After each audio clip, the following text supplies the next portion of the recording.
India, and welcome back again to your own channel Grammar Zone 007 by Manish। मुझे आशा है कि आपने पहले वीडियो से के माध्यम से ये जाना कि प्रोनाउन क्या होता है और उसके काइंड्स क्या होते हैं, जिसमें से मैंने अभी तक आपको 4 प्रकार के प्रोनाउन के बारे में आपको बताया और मैं आशा करता हूँ उससे आपने बहुत कुछ सीखा होगा। आज मैं फिर से हाजिर हूँ प्रोनाउन के दूसरे पार्ट को लेकर। आइए शुरुआत करते हैं। बात करते हैं डिस्ट्रीब्यूटिव प्रोनाउन की। Distributive pronoun. डिस्ट्रीब्यूटिव प्रोनाउन क्या होता है? ये एक बार में किसी एक व्यक्ति या वस्तु के बारे में बताता है।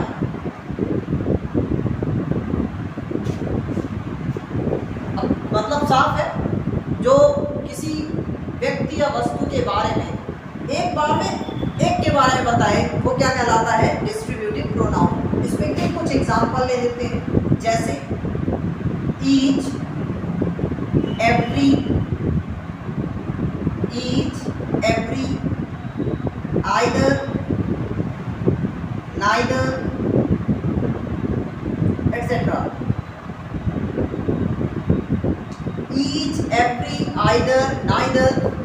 एग्जाम्पल को इस तरीके से देखिएगा। प्रत्येक, प्रत्येक का मतलब होता है एक एक करके। ऐसे ही एवरी का मतलब भी क्या होता है? प्रत्येक। आइदर का मतलब होता है दो में से एक। और नाइदर का मतलब होता है दोनों में से एक भी नहीं। इस प्रकार अगर आप इसके शाब्दिक अर्थ को भी ध्यान से देखें तो ये क्या बता रहा है? आइदर क्या बता रहा है? दो में से एक। नो डाउट ये सिंगुलर होगा। अच्छा, कभी कभी इसके साथ नाउन को भी जोड़ दिया जाता है। उस समय इसकी पोजीशन क्या होगी? ये क्या कहलाएगा? क्या आई, ईच, एवरी, आइदर, नाइदर क्या दूसरे पार्ट्स ऑफ स्पीच के रूप में फिर इनका यूज करते हैं या नहीं करते? इनके साथ कौन सी वर्ब आएगी? इसके बारे में डिटेल में पढ़ने से पहले एक नोट के बारे में मैं आपसे बात साझा करना चाहूँगा कि ये नोट क्या है। एक बात क्लियरली जान लीजिए, जो भी प्रोनाउन होगा वो अपने बाद सीधे तौर पर कभी भी नाउन को नहीं रख सकता। इसका मतलब साफ है, प्रोनाउन के बाद नाउन कभी नहीं आता। इस बात का ध्यान रखेंगे हम। इसका मतलब साफ है, अगर इसके बाद वर्ब आया तो ये बात प्रोनाउन कहलाएगी। इसके बाद वर्ब आया तो ये क्या कहलाएगा? प्रोनाउन कहलाएगा।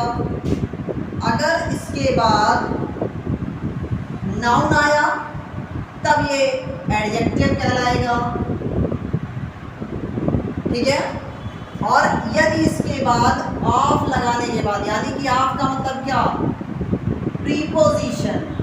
प्रीपोजिशन के बाद अगर कोई नाउन है, चाहे वो सिंगुलर के फॉर्म में हो चाहे वो प्लूरल के फॉर्म में हो, यहाँ भी नाउन चाहे सिंगुलर हो या चाहे प्लूरल, ये चूंकि एक बार में एक के बारे में बताता है तो इसके साथ हमेशा वर्ब सिंगुलर फॉर्म में आएगी।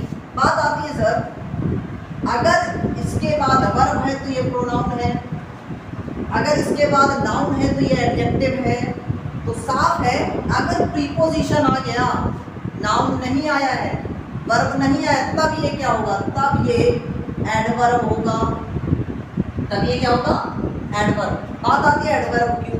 क्योंकि एडवर्ब जो होता है वो एडजेक्टिव की तरह, जैसे एडजेक्टिव अपना रिलेशन नाउन या प्रोनाउन के साथ रखता है और एडवर्ब नाउन और प्रोनाउन को छोड़कर सबके साथ रिलेशन स्थापित करता है। तो ध्यान से देखिएगा, यहाँ पे प्रीपोजिशन है, इसीलिए ये एडजेक्टिव ना होकर क्या है?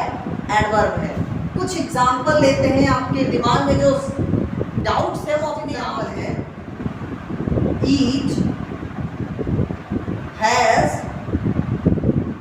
Got a prize.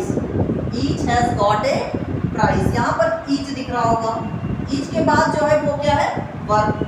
No doubt यहाँ पर जो ईच है वो किस रूप में आया है, प्रोनाउन के रूप में, प्रोनाउन के रूप में आया है। इसका अर्थ होगा प्रत्येक को पुरस्कार मिला। प्रत्येक का मतलब क्या, एक एक करके सबको पुरस्कार मिला। इसीलिए यहाँ पे वर्ब आप देख रहे हैं क्या है, सिंगुलर के फॉर्म में है।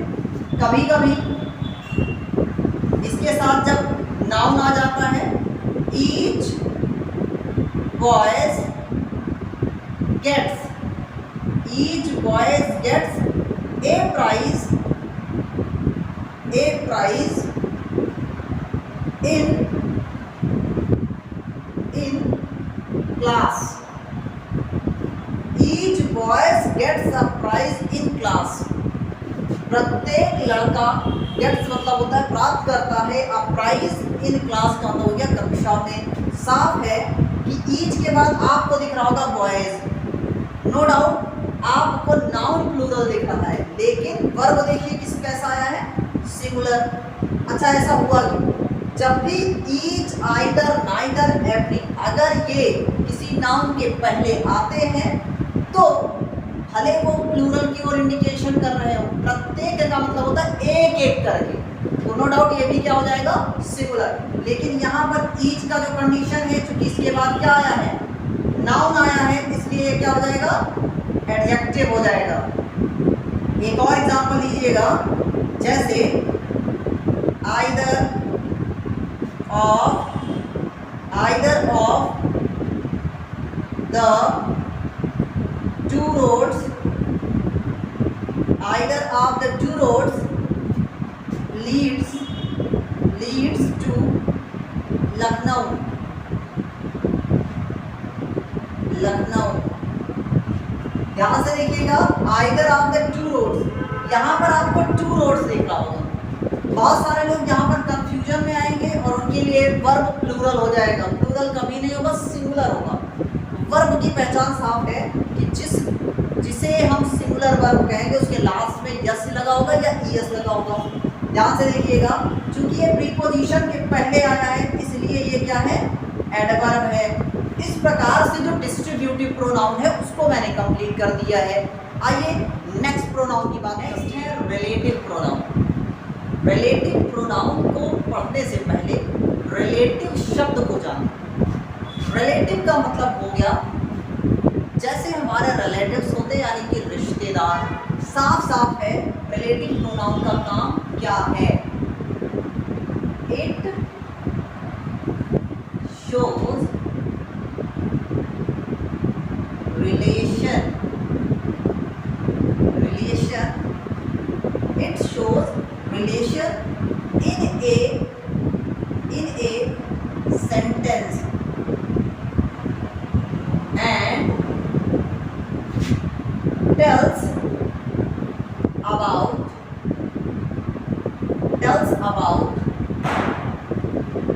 noun or pronoun which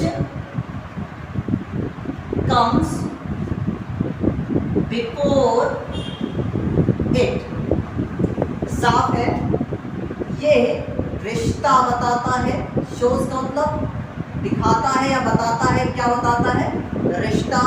किसका रिश्ता बताता है, किसी सेंटेंस में ये रिश्ता बताने का काम करता है। और ये किसके बारे में रिश्ता बताता है, किसी नाउन या प्रोनाउन का जो आया था पहले। बिफोर इट का मतलब क्या, जिसे तुम रिलेटिव प्रोनाउन कहने जा रहे हो उसके पहले आया है, यानी कि रिलेटिव प्रोनाउन से पहले आने वाले नाउन या प्रोनाउन के बारे में ही रिलेटिव प्रोनाउन बताता है। एग्जाम्पल लीजिएगा, रिलेटिव प्रोनाउन के एग्जाम्पल्स क्या हैं, जिन्हें आप इंट्रोगेटिव प्रोनाउन कहते हो वो रिलेटिव प्रोनाउन कब कहलाते मैं आपको बताने जा रहा हूँ।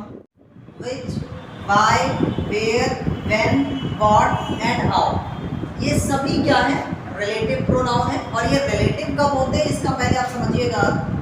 हूँ का मतलब क्या होता है, ज़्यादातर लोग कहेंगे कौन, जबकि ये जब रिलेटिव प्रोनाउन होगा तो इसका अर्थ होगा जो, विच का भी अर्थ क्या होगा जो, वाई का मतलब होगा जिस कारण से,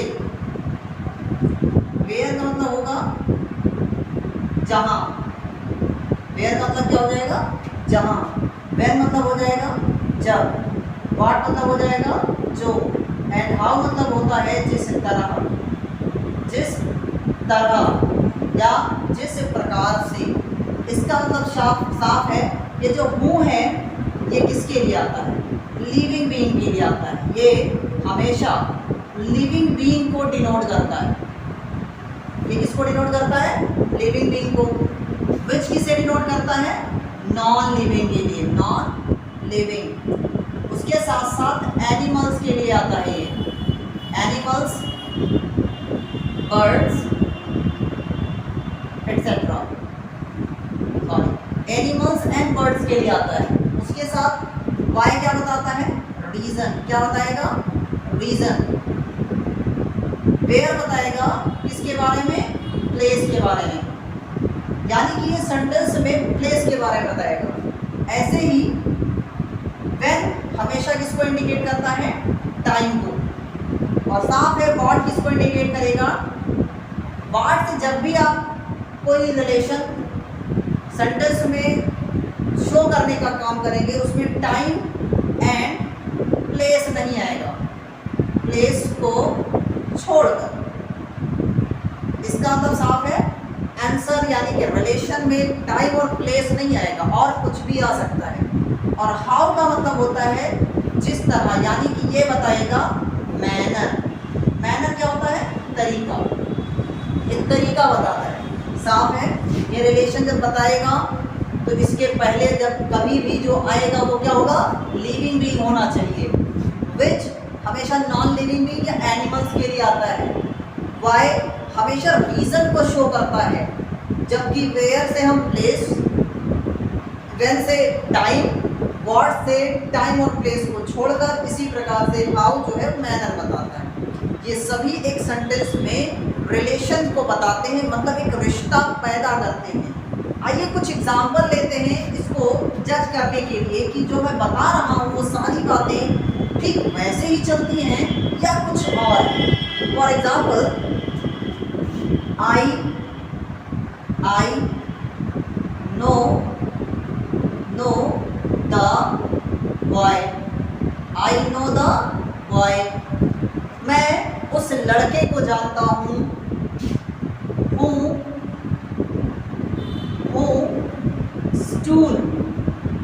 stool your book. I know the boy, मैं उस लड़के को जानता हूँ जो, या फिर जिसने स्टूल मतलब चुराया, योर बुक का मतलब तुम्हारी किताब। ये रिश्ता बता रहा है, लेकिन किसका रिश्ता बता रहा है, उसी सेंटेंस में आए हुए किसी नाउन या प्रोनाउन के बारे में। ध्यान से देखिए इसके पहले जो आया है वो क्या है, एक लिविंग बीइंग है, इसीलिए यहाँ पर जब कनेक्ट करिएगा तो केवल और केवल हूँ का प्रयोग करना है। उसके बाद दूसरा एग्जांपल देखिएगा, आई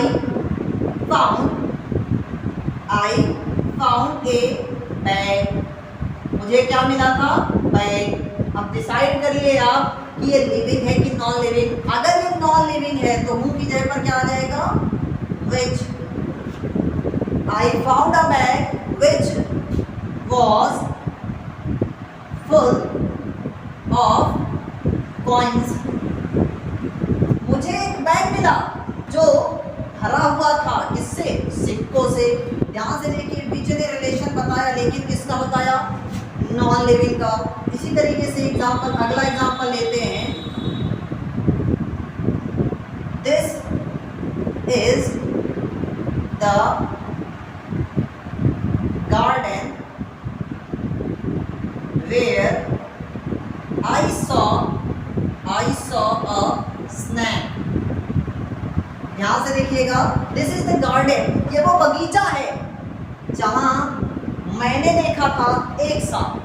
यहाँ पर देखिए वेयर का क्या है, जहां, लेकिन ये जिसके बारे में बता रहा है ये garden, garden is what, a place जहां पर उसने क्या देखा था, सांप देखा था।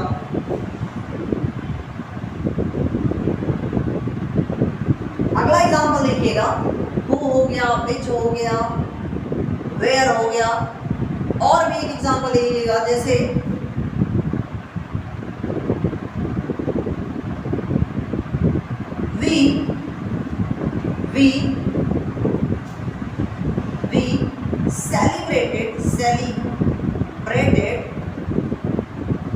we celebrated my birthday when I was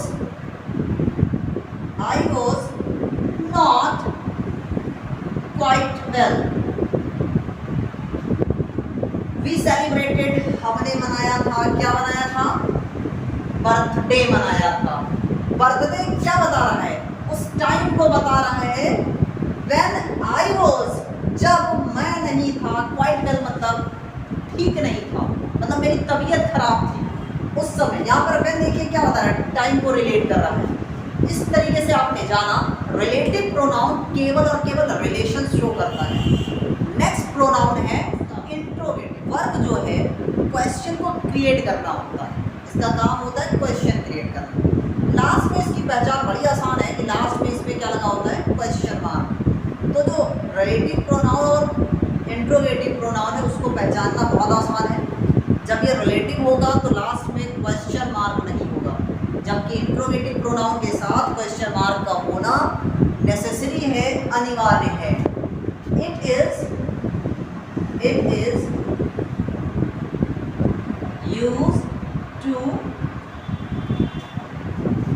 used to ask or make questions।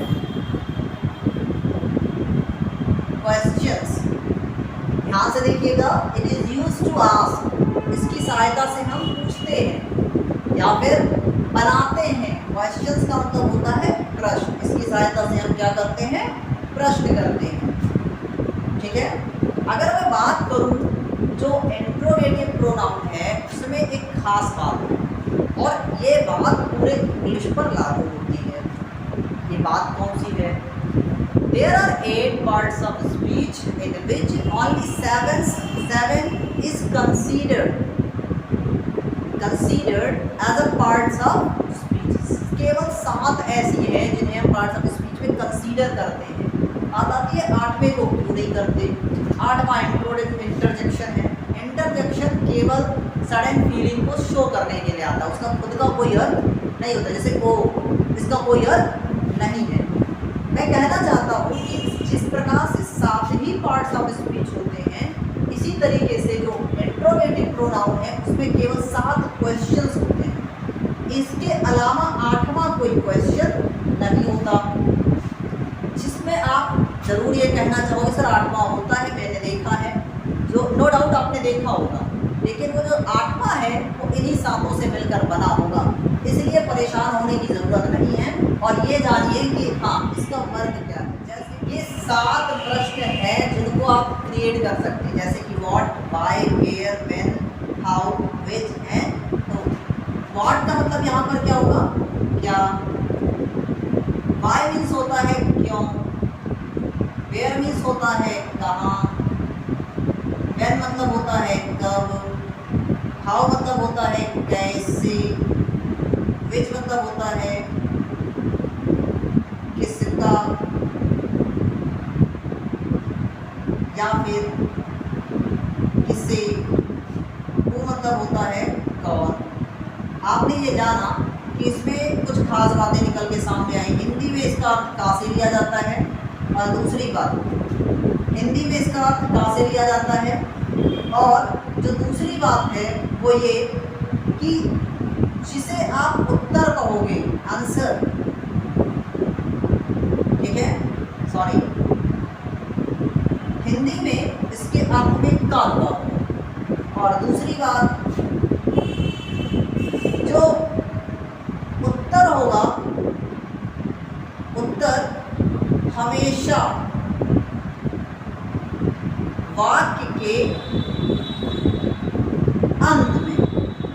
आएगा। अभी एग्जाम्पल से ये सारी चीज़ें क्लियर कर देंगे कि जितने भी डाउट्स होंगे। जैसे व्हाट मतलब क्या, इस बात को समझ लिया आपने। व्हाई मतलब क्यों, वेयर मतलब कहाँ। ध्यान से देखिएगा, ये फिर वही सारी बातें आ गई। ये प्लेस को इंडिकेट करता है, ये रीजन बताता है, ये टाइम एंड प्लेस को छोड़कर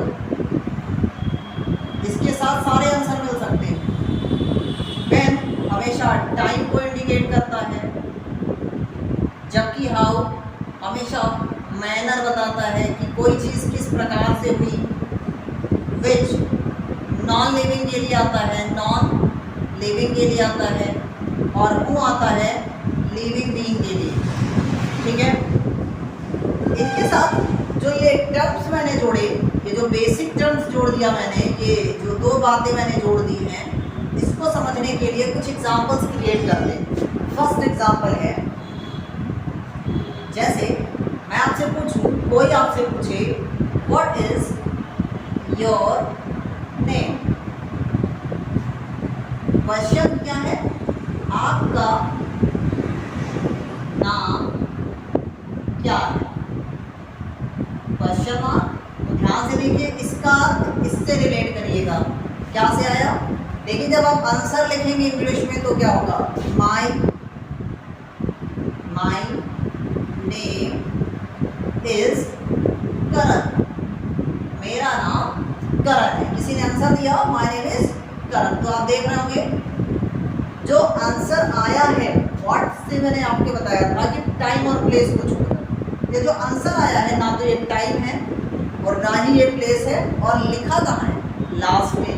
इसी तरीके से अगर देखा जाए दूसरा, where is the Taj Mahal situated. Where is the Taj Mahal situated, इसका मतलब आपसे पूछा गया है ताजमहल कहाँ है। आप आंसर लिखोगे the Taj Mahal is situated, Taj Mahal is situated at Agra. आपने जो लिखा इससे रिलेट करके देख लीजिए, ताजमहल कहाँ है, वेयर प्लेस को दिखाता है। प्लेस आगरा क्या है, Agra is a place. Agra वो स्थान है जहाँ पर ताजमहल है। तो यहाँ पर जो भी क्वेश्चन है, क्वेश्चन का आंसर हमेशा लास्ट में होता है। इसका मतलब साफ है, जब भी आप किसी कॉम्पिटिटिव एग्जाम में किसी पैसेज को सॉल्व कर रहे हो और उसमें क्वेश्चंस दिए हो, तो आपका सीधा सा जो दिमाग है उसे कंसंट्रेट करना है किसी भी आंसर के लास्ट में। बस केवल ये देखना है कि पहला वर्ड क्या है, पहला वर्ड जिस चीज़ को इंडिकेट कर रहा होगा, अगर वो लास्ट में मौजूद है, नो डाउट आंसर यही होगा। ये इसकी बेसिक टर्मिनोलॉजी है।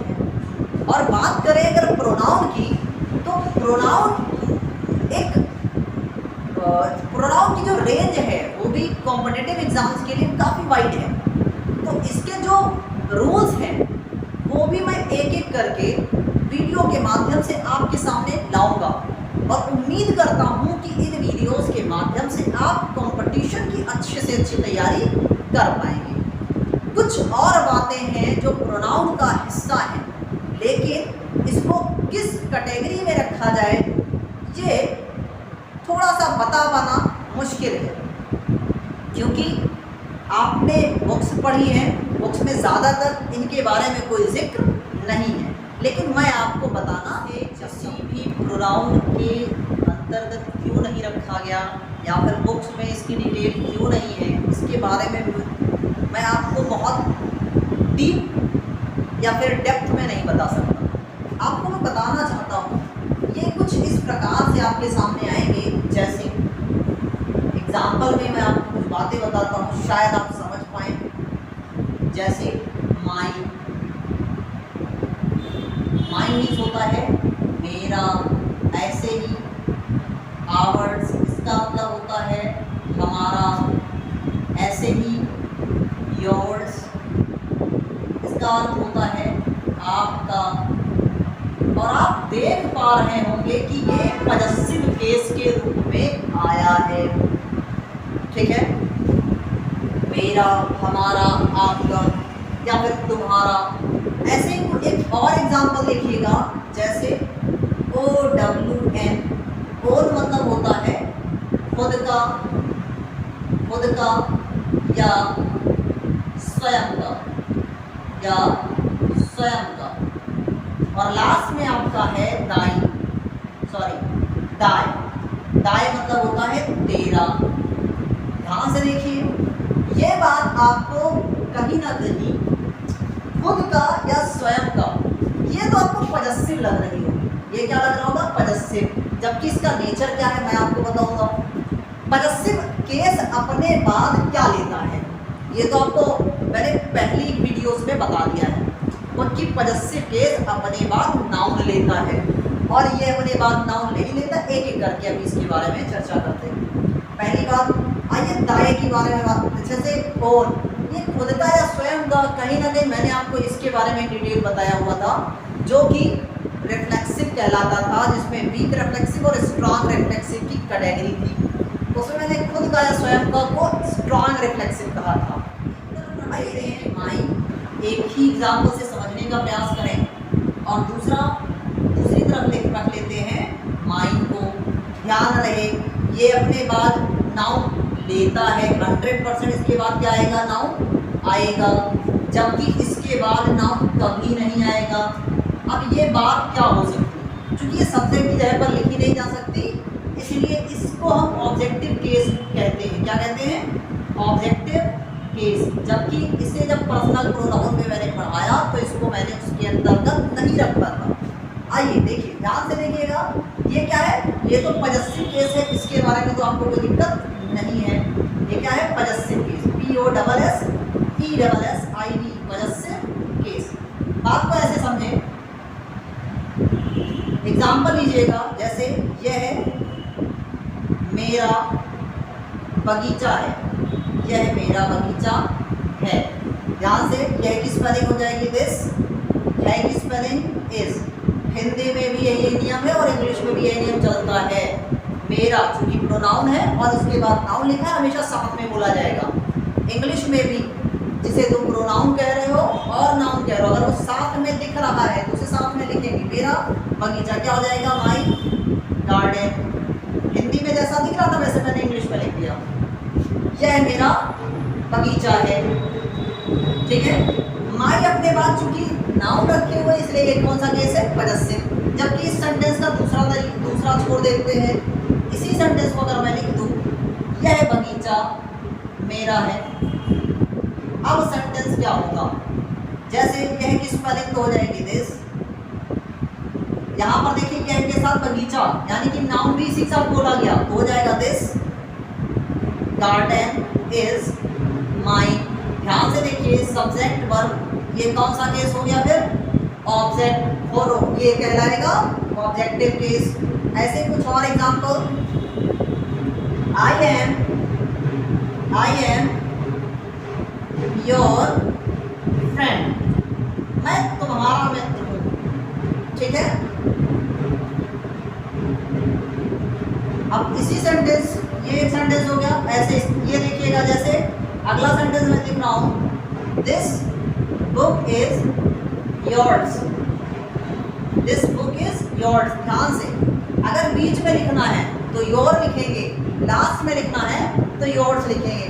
बीच में लिखना है तो माई लिखेंगे, और लास्ट में लिखना है तो माई लिखेंगे। डिफरेंस ध्यान से तैयार करिएगा। This book is yours. Second है ओन, जिसका अर्थ होता है खुद का, लेकिन ये खुद का तभी देगा जब इसके पहले पॉजेसिव केस हो। जब इसके पहले पॉजेसिव केस हो और फिर ओन आए, ओन के बाद क्या आना चाहिए? नाउन। जब ये पूरा पैटर्न कंप्लीट होगा तब इसका अर्थ होता है खुद का या फिर स्वयं का। एग्जाम्पल देखिएगा, जैसे my own friend, my own friend, is guilty. My own friend is guilty. मेरा खुद का दोस्त क्या है? अपराधी है या फिर दोषी है। तो यहाँ पर देखिए मेरा खुद का, तो यहाँ पे मेरा क्या है? Possessive case. ओन क्या है? खुद का। फ्रेंड मतलब हो गया मित्र यानी कि नाउन। इसने पूरे पैटर्न को फॉलो किया। ये आपका वेरी स्ट्रॉन्ग रिफ्लेक्सिव कहलाता है। वेरी वेरी स्ट्रॉन्ग रिफ्लेक्सिव है ये, ठीक है, वेरी स्ट्रॉन्ग रिफ्लेक्सिव। क्योंकि इसका नेचर थोड़ा वाइड था इसीलिए मैंने उसको उस टर्म के साथ नहीं पढ़ाया। थर्ड है दाएं। दाएं की अगर बात करें, दाएं का मतलब होता है तेरा। नो डाउट ये साउंड करता हुआ है सर, तुम, तेरा, मेरा, तो ये शायद सर प्रोनाउन का ये पार्ट है, हो सकता है।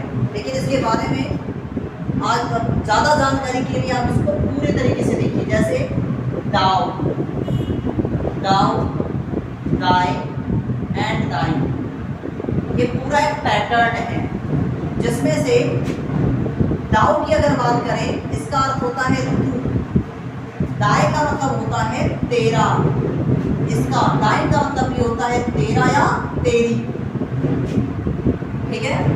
ध्यान रहे ये एज ए सब्जेक्ट यूज होता है। दाएं अपने बाद चूंकि नाउन लेता है इसलिए ये कौन सी किस केस में होता है? Possessive case.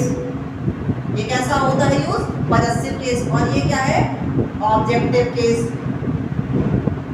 ध्यान रहे एक चीज क्लियरली आप समझ लीजिए, दाऊ चूंकि ये तू को रिप्रेजेंट करता है, और ये दाऊ है इसे यू के साथ कभी भी रिलेट मत करिएगा, क्योंकि यू एक पर्सनल प्रोनाउन है जबकि दाऊ पर्सनल प्रोनाउन की कैटेगरी में नहीं आता। अगर आता होता तो ये पर्सनल प्रोनाउन के चैप्टर में आपको पढ़ा दिया होता, जबकि ऐसा नहीं है। और एक बात, हम कभी भी किसी से बात करते वक्त तू यानी कि दाऊ का प्रयोग नहीं करते। इसका प्रयोग केवल गॉड के लिए होता है। गॉड या फिर जो इक्वल हो, इक्वल टू गॉड, ये गॉड के लिए आता है। या फिर जो बात गॉड की इक्विवेलेंट होती है उसके लिए आती है, दाऊ का प्रयोग करते हैं। साफ है क्योंकि ये यू के बराबर नहीं है तो यू के साथ जो वर्ब आते हैं उनका यूज भी नहीं करते, दाऊ के साथ उसका यूज करते हैं। जान लीजिए अगर प्रेजेंट है तो आर्ट का प्रयोग करते हैं। ये है, हैं और हु सबको रिप्रेजेंट करता है आर्ट। और दाऊ के साथ वार्ड आता है। वार्ड क्या है? था, थी और हे के लिए यूज करते हैं इसको, ठीक है। ये हो गया दाऊ का। जैसे तू महान है, तू महान, कहीं ना कहीं ये बात आपको सुनने में समझ में आ रही है कि तू महान है, ये किसके बारे में कहा जा रहा है? नो डाउट ईश्वर या ईश्वर की समान कोई बात हो तो दाऊ किस, तू किस वाले क्या हो जाएगी? दाऊ है किस वाले? यहाँ पर आर्ट होगी ना कि जयमान। दाऊ आर्ट ग्रेट, दाऊ आर्ट ग्रेट। तू सर्वव्यापी है, तू सर्वव्यापी है। तो यहाँ पर तू किस वाली क्या होगी? दाऊ आर्ट सर्वव्यापी को ऑमनीसिएंट कहते हैं। ऑमनीसिएंट, दाऊ आर्ट ऑमनीसिएंट। ये तो हो गई बात दाऊ की। दाएं और दाएं के भी एग्जाम्पल लेते हैं। दाएं का, दाएं, दाएं अपने बाद क्या देता है? नाउन। एग्जाम्पल देखिएगा, जैसे तेरी शक्तियां, तेरी शक्तियां असीम है, असीम है। ध्यान से देखिए लिखा हुआ तेरी शक्तियां असीम है। किसी की भी पावर हो उसकी शक्तियां जो होती है वो सीमित होती है, लेकिन ईश्वर या ईश्वर से के बराबर की जो चीज होगी उसकी शक्तियां कैसी होती है? इनफाइनाइट होती है। यहाँ पर तेरी शक्तियां तो हो जाएगा दाए पावर, दाए पावर इज असीम हो जाएंगे infinite. infinite. Thy power is infinite.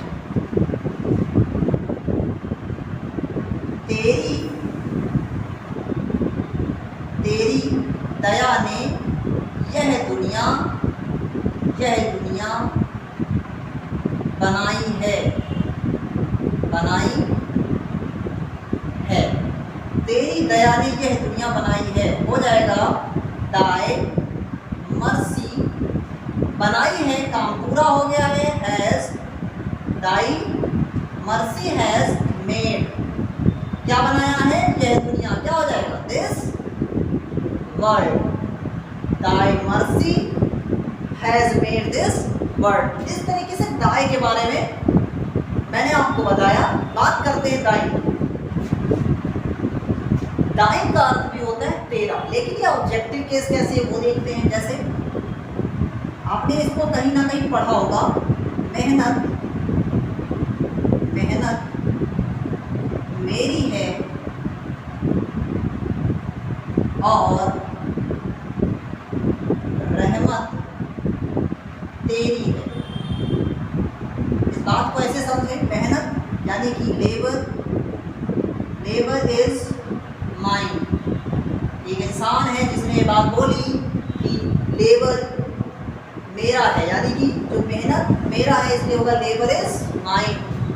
And रहमत का मतलब हो गया ब्लेसिंग।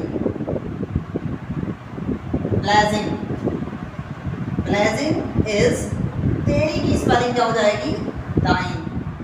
मेहनत मेरी है, रहमत तेरी है। लोग कहते हैं मैं कुछ नहीं कर रहा, देने वाला ऊपर वाला है। तो यहाँ पर उसी बारे में बात हो रही थी, रहमत तेरी है।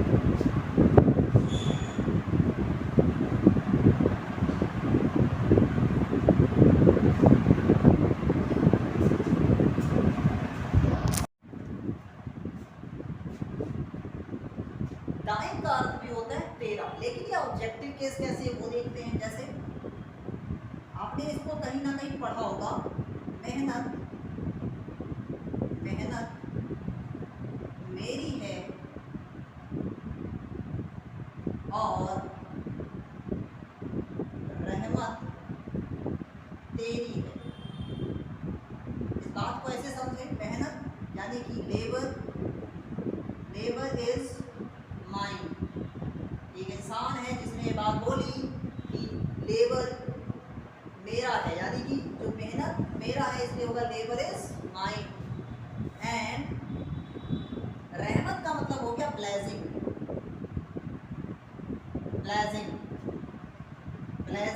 इज तेरी की स्पेलिंग क्या हो जाएगी, दाइन। मेहनत मेरी है, रहमत तेरी है। लोग कहते हैं मैं कुछ नहीं कर रहा, देने वाला ऊपर वाला है। तो यहाँ पर उसी बारे में बात हो रही थी, रहमत तेरी है। इस प्रकार जो प्रोनाउन का सेगमेंट था, जो उसकी बेसिक डिटेल थी, उसको मैंने अपने इस वीडियो के माध्यम से कंप्लीट कर लिया है। और उम्मीद करता हूँ कि आप मेरे दोनों वीडियोस के माध्यम से कम अपनी जो बेसिक नॉलेज है उसको पुख्ता करेंगे। और आने वाला जो वीडियो है वो प्रोनाउन के जितने भी रूल्स होते हैं जो कॉम्पिटिटिव एग्जाम का हिस्सा है, मैं एक एक करके, जिस प्रकार से मैंने एक एक पार्ट बताया है उसी प्रकार से एक एक पार्ट का जो भी रूल्स होते हैं, जो कॉम्पिटिटिव एग्जाम का पार्ट होते हैं, मैं आपको बताने वाला हूँ। उम्मीद करता हूँ कि आपको यह वीडियो पसंद आएगा। अगर वीडियो पसंद आए तो लाइक करिए और सब्सक्राइब करिए। बेल आइकन ज़रूर दबा दीजिए, जिससे आने वाले वीडियोस की नोटिफिकेशन आपको समय समय पर मिलती रहे। जय हिंद, जय भारत।